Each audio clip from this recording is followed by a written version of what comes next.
συνάδελφοι και συναδέλφισες, να καλημερίσουμε και εμείς στη σημερινή διαδικασία. Επειδή είναι περιορισμένος ο χρόνος, δεν θέλουμε να μείνουμε στα κραυγαλαία προβλήματα με τα οποία είμαστε αντιμέτωποι και όλοι γνωρίζουμε ότι στη συγκυρία που ο κόσμος φλέγεται και που έχουμε μια απίστευτη εκτόξευση με την οικονομία πολέμου στον πόλεμο απέναντι στους λαούς, αλλά και στον κοινωνικό πόλεμο στο εσωτερικό των χωρών απέναντι στους εργαζόμενους και τα δικαιώματα,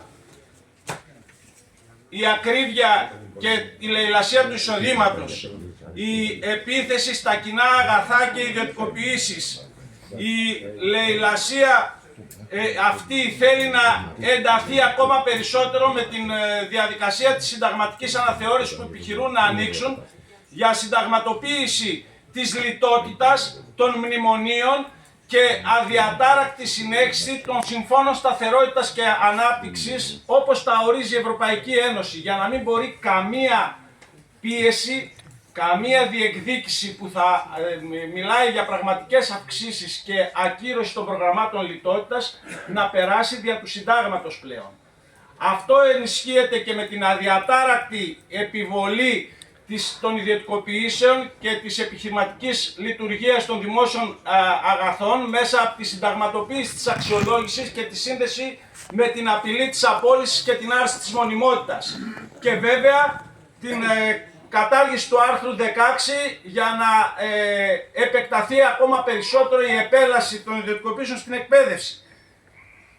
Αυτό ντύνεται με το νέο πειθαρχικό, το πογκρόμ διώξεων σε όλο το δημόσιο που συνοδεύει την καταστολή στους αγώνες και το αφήγημα αυτό συνοδεύεται από την οικονομία πολέμου που πρωτοστατεί η Ελλάδα, όχι μόνο στέλνοντας σε κάθε αποστολή πρώτος καλύτερος στρατιώτης του ΝΑΤΟ, ακόμα και στην Παλαιστίνη, αλλά και πνίγοντας τους κατατρεγμένους στο Αιγαίο και διαμορφώνοντας μια παντελώς εχθρική πολιτική σε κάθε κατεύθυνση απέναντι σε εργαζόμενους και το λαό.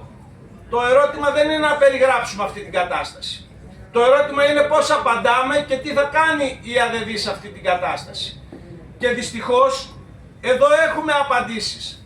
Γιατί και από άποψη περιεχομένου στόχων, επειδή τέθηκε αυτό και αρχικά, λέμε ότι δεν υπάρχει ούτε μία απόφαση της ΑΔΔ η οποία να στρέφεται ενάντια στον Σύμφωνο Σταθερότητας και Ανάπτυξης της Ευρωπαϊκής Ένωσης, τους δημοσιονομικούς στόχους που λέει και το πλαίσιο που καθορίζει για τον απαράβατο πολεμικό αντιλαϊκό προϋπολογισμό λιτότητας που ψηφίστηκε.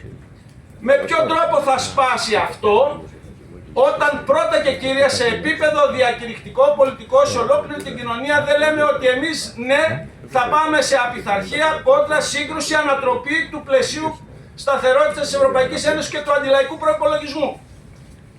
Όταν δεν λέμε ότι θα πάμε κόντρα και ανατροπή, ακύρωση του προγράμματος των ιδιωτικοποιήσεων και επιχειρηματικής λειτουργίας όλων των δημόσιων αγαθών, κοινών αγαθών και υπηρεσιών και θα διεκδικήσουμε μέχρι τέλους την ακύρωσή τους, επιστροφή στο δημόσιο για να λειτουργούν με κριτήριο ενάντια στο κέρδος και την ιδιωτικονομική λειτουργία υπέρ των συμφερόντων του λαού, για να έχουμε πραγματικές υπηρεσίες φτηνές και ασφαλείς με όλα όσα λέμε. Αυτά δεν αποτυπώνονται καν στο πλαίσιο της ΑΔΔ.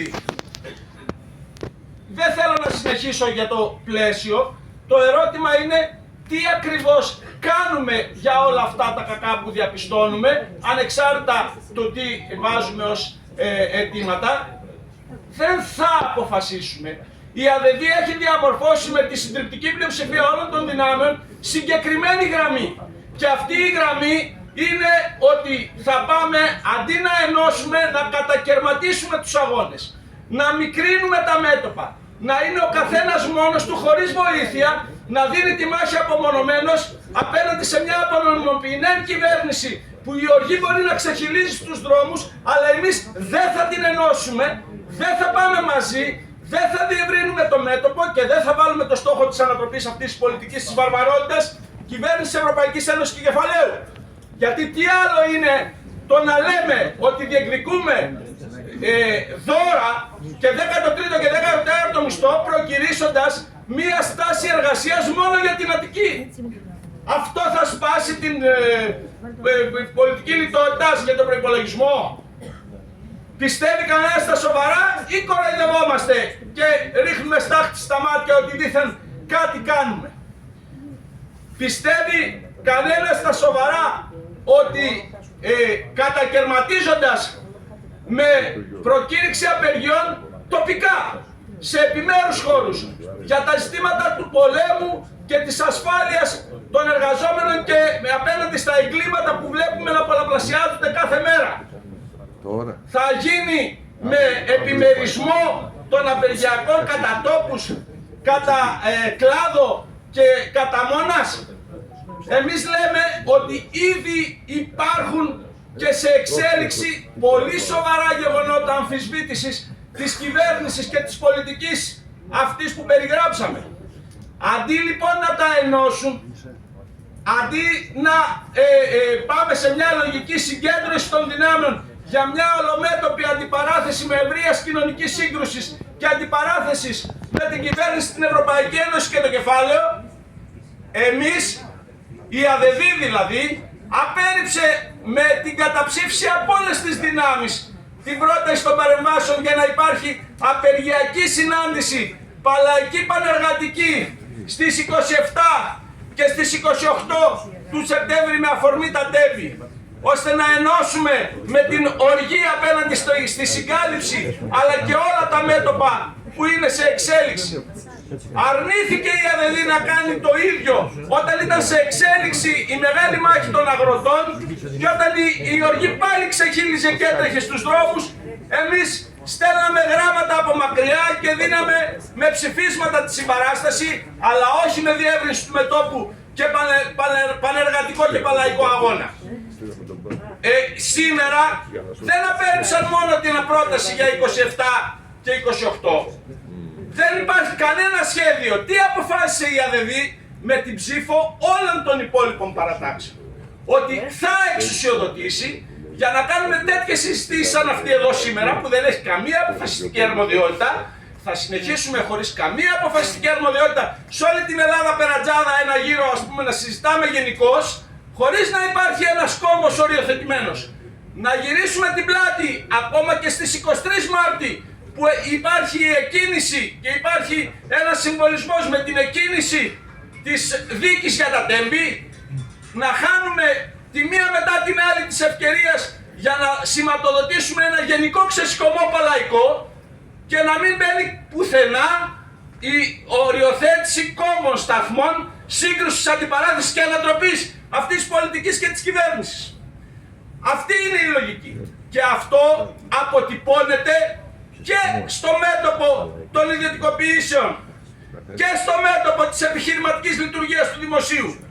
Γιατί όταν μας πετάει το γάντιο ο Μητσοτάκης με τη συνταγματική αναθεώρηση, τι απάντησε το Γενικό Συμβούλιο της ΑΔΔ? Ότι ούτε επαναπροκήρυξη της απεργίας αποχής για τη δυνάμωμα της μάχης ενάντια στην αξιολόγηση που είναι το βασικό εργαλείο μέσα στο δημόσιο για την προώθηση αυτής της επιχειρηματικής λειτουργίας και των ιδιωτικοποιήσεων δεν θα κάνουμε.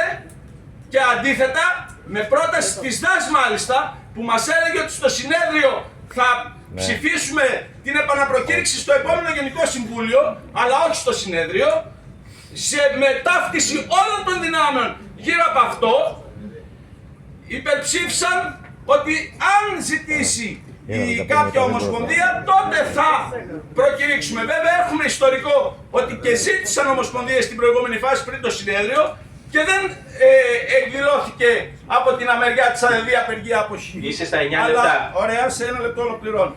Λέω λοιπόν ότι εδώ το ζήτημα είναι μικρόφωνο. Σε παρακαλώ λιγάκι. Ναι, Ναι, ωραία, πες το μου αυτό, αλλά δεν μιλάτε μαζί μου. Δεν μιλήσαμε μαζί σου, δεν μιλήσα μαζί σου, είπαμε λίγο πιο... Λίγο πιο Εγώ το τέτοιο. κλείνω και ακούγομαι. Όχι, δεν είναι, λίγο πιο... Λοιπόν, λέω λοιπόν, συνάδελφοι και συναδέλφισες, το κρίσιμο ζήτημα, μια προκήρυξη της απεργίας αποχής, καταρχήν είναι αναγκαία για τον κόσμο που δεν έχει ομοσπονδία και είναι στο δημόσιο και δεν καλύπτεται πουθενά σε μια σειρά υπηρεσίες, αλλά και σε ομοσπονδίες, οι οποίες πλειοψηφικά δεν παίρνουν αυτή την απόφαση και δεν καλύπτουν. Και εγώ ρωτάω, θα πάμε να στηρίξουμε πραγματικά όποιους δίνουν τη μάχη?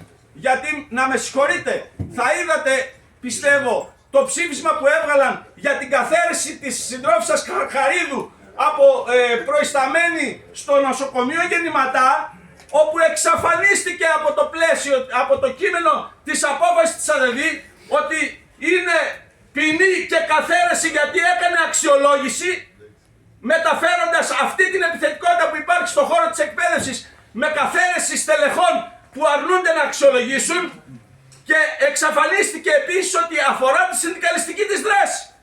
Γενικώς εμείς στηρίζουμε μια Χαρχαρίδου όπου να είναι, και δεν είναι η Χαρχαρίδου, είναι οι άνθρωποι στο δημόσιο που σηκώνουν κεφάλι και δίνουν τη μάχη απέναντι σε αυτή την πολιτική. Συνάδελφε, είστε στα 11 λεπτά και όλα λοιπόν, δεν έχεις ναι, τελειώσει. με τη διακοπή μαζί. Λέω λοιπόν, Είστε στα 11 λεπτά, μιλάς περισσότερο από όλους. Είπαμε οδηγόλεπτες. Λέω λοιπόν, Κλείσε. ναι, μην ξαναμιλήσω όμως. Για να Κλείσε την τοποθέτησή σου. Ναι, για να Και πω μην μου την λες μην τελευταία- ξαναμιλήσω. ναι, για να πω την Κλείσε. τελευταία κουβέντα.